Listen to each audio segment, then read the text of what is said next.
to see you. Dark teddy bear here. This happened about a month ago to my mum. I was sleeping at a friend's house one night and my mum was home alone. I usually didn't tell her if I was coming home or not. At first I'd get in trouble and she'd get worried, but eventually I did it so often, I was 18, that she just stopped worrying. And she'd leave the door unlocked for me for when I came home, because I never bothered to take my keys anywhere. Irresponsible, I know, but we lived in a nice neighbourhood, so she and I weren't worried. Anyway, this was only one of those nights where she'd left the door unlocked for me and was unsure if I was coming home. She was watching television in the bedroom. It was about 2 a.m. when she heard something in the backyard. She said it's possums, since we had a big backyard and they'd normally be right outside the window, but she kept hearing sounds. She went up close to the window before she realised there was a hand literally reaching into the window that she hadn't noticed right away because of the curtains. At first she thought it might have been me, but I have olive skin and this person's skin was white.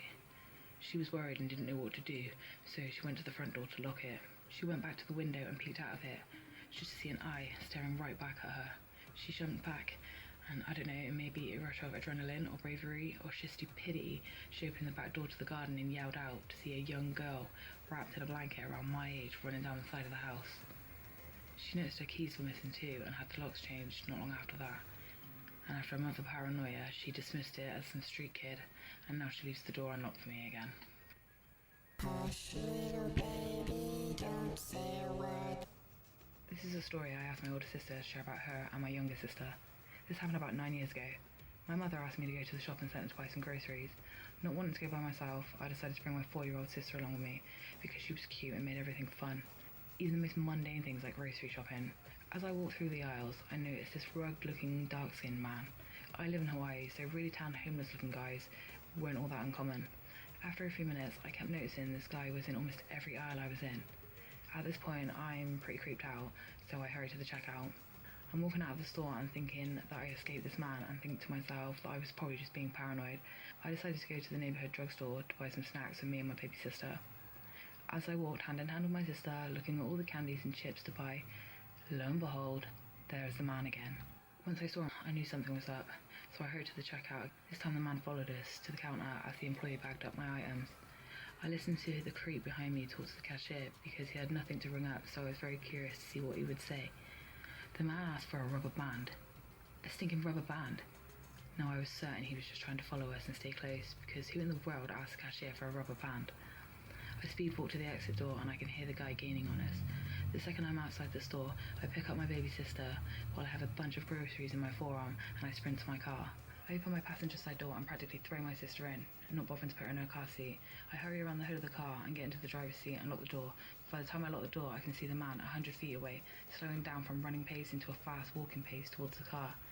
He doesn't make eye contact with me, but as he passes my car, he slaps the hood with his dirty long fingernails and continues to walk away. Thankfully, my sister was kinda carefree and clueless, because she didn't seem shaken at all.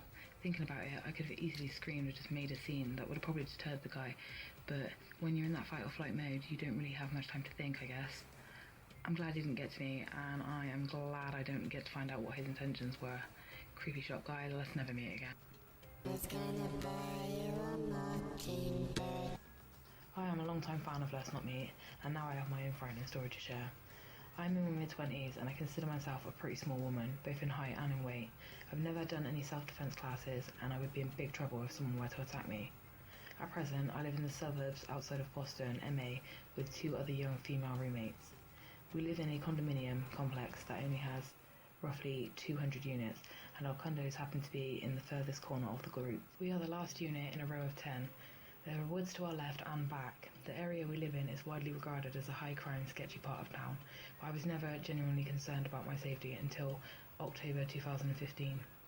I had just flown back from Boston from a work trip in Tampa, FL. My flight arrived in Logan Airport around 10:30, and between gathering my luggage and car, I didn't make it back to my apartment till midnight. I locked up my car, grabbed my suitcase, and headed inside the empty apartment. I wasn't worried about staying in the condo alone, as it was a pretty typical situation. My 2 roommates were often working late or staying at their boyfriend's houses. As always, I locked up the screen door and the wooden door and then felt like that was enough protection from the outside world. I was greeted by my cat and went to my room. The temperature was unusually warm for October, so I opened all the windows and crawled into bed. I should note here that I have mentioned before, the backside of our apartment is surrounded by woods. We have a few parking spaces directly behind us, but other than that it's strictly forest. That particular night I was lucky enough to find parking in a spot that lies beneath my window. At about 3:30 I woke to footsteps and rustling outside. I figured it was one of the other residents either getting home from a bar or grabbing something out of their vehicle, so I just rolled over and tried to fall back asleep. After about 4 to 5 minutes of loud rustling, though, I decided to check out what was going on. To my horror, a massive man wearing all black clothing and a black mask was inside the passenger door of my car, going through my glove box. I was so shocked to see that someone in my car, it took me a few moments to gather what was going on. Realising that someone had broken in, I immediately panicked. I have a spare apartment key taped inside my glove box, and the apartment door is literally steps away from where he was standing. I knew that fleeing wasn't an option, as he would block my only exit. I also knew that if he used my keys to get into the condo, I'd likely be in a dangerous situation out of pure stupidity. I grabbed my car keys and pressed the lock button, which caused the car to beep. The loud beep startled the man, who was inside my car so much so that he backed up and stumbled over the curb. Within seconds he looked up at the bedroom window and our eyes met. He knew I'd seen him in my car, and to my dismay he held my stare without flinching. I was so terrified that I backed up for the window and immediately ran into my roommate's closet. I dialed 911 and reported the situation in a really hushed tone, fully expecting the man to break in and find me inside her room. It took the officers 12 minutes to arrive at my condo, at which time the guy had left the complex. I still don't know how he was able to gain entry to my car that night. I was so sure I locked it. Additionally, there was plenty of other cars in the lot, ones that were much nicer than mine. Amazingly enough, nothing was stolen. Not that I had too much to steal anyway, but the scary thing was, the latch on the screen door was completely broken. I didn't hear him trying to gain entry into the house, but I was also locked in the closet on the phone with the dispatcher, so who knows. All I can say is I am so lucky that I had the windows open all night and interrupted him, otherwise he might have used the keys to get in. It goes without saying, but man dressed completely in black, that's not me. And if that mockingbird won't sing. I live in a Swiss city with a population of about 170,000 citizens. It's fairly big for Switzerland, though that might seem quite small to you. A couple of years ago I was under a well-known underpass where it's fairly well lit, not very deserted, and connects to a main square. I was with two of my female friends and a male friend, which is one of the girls' boyfriends. Anyway, not important. This was about 3 years ago and we were around 18 to 21 years old. We were just sitting there, drinking, having some beers, totally legal here, and having fun. This guy came up to us. He was short, had curly dark hair and looked North African to us. He first started talking in English and Aj was just pretending he didn't speak English, and Gemma and Dan just kept talking to each other in Swiss German. But he was very resistant and kept trying to sell us cocaine. It was obvious the boy wasn't sober, but he seemed reasonable to me.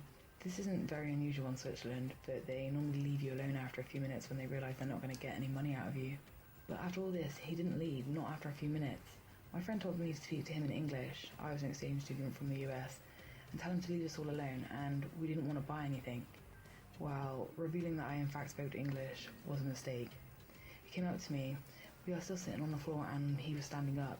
Got very close to me, started trying to pull me up and all that stuff. My guy friend got up and started yelling at him in English. He gets really easily annoyed when he's had something to drink, and luckily this guy left. A few minutes later we got up and went to a bigger square that was located on the other end of the underpass. At the square there was 2 stairs that lead up to the city theatre, and we saw the same guy on the top of the stairs walking towards a big church that's located behind the theatre. We ended up going home shortly after, taking the bus or e-bike, whatever. Nothing else happened that night. The next morning I opened my newspaper app and saw an article about an incident from last night. Now I'm just making up a time because I can't remember exactly when it happened, but I know it was about 20 minutes after he left us alone. At around 2:30, a Moroccan man was approached by 2 guys in their mid-20s. He told them he would give them a little bit of cocaine when they handed over their smartphones and wallets. After they refused, he took out a knife and stabbed one of the men repeatedly. I'm 100% sure that's what that guy was talking to us about. I'm guessing he took a line or something, or whatever they do with coke, after he left us and got really desperate for money. I don't know why he didn't harm us. Maybe he wasn't high enough, or there was just too many of us. I honestly don't know. But don't worry, that guy survived. Mama's gonna buy you a diamond ring. So when I woke up, I was home alone. It was about 7 p.m. I'm pretty young, and I'd like to mention that this has been one of the most terrifying experiences of my short life. It's 9 p.m. I was going around doing my usual business, talking to some friends and playing games. All of a sudden I hear a knock at the door. It happens often, so I just put it off as some random guy wanting to talk about Jesus or something. About 20 seconds pass and I hear the guy knock again. So I get up and shout, "Who is it?" No response. I sit down and just act like nothing happened. About a few minutes passed when immediately I hear banging coming from the back room. I see my cat run to my parents' room to hide, and at this point I'm just done with this and call the police. And then I hear it moving in my back room. I quickly shut the door quietly though. They pick up after seeming like forever. Now I'm freaking out. I quickly tell the police my address. I had to repeat it a few times because I was panicking so much. All of a sudden I hear my bedroom doorknob turning. I put my shoulder against the door and decide to play dumb and say, "Who is it?" Silence, and then I hear them walking away. I then hear loud banging around in the living room. After about 3 minutes of this, I hear a loud bang on my door, and then banging in the back room.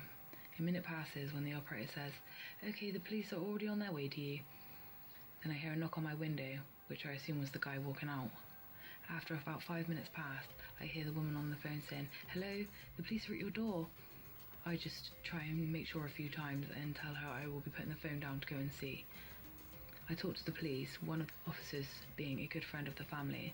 I assume he heard the address and immediately drove here to make sure nothing had happened and just check around the house.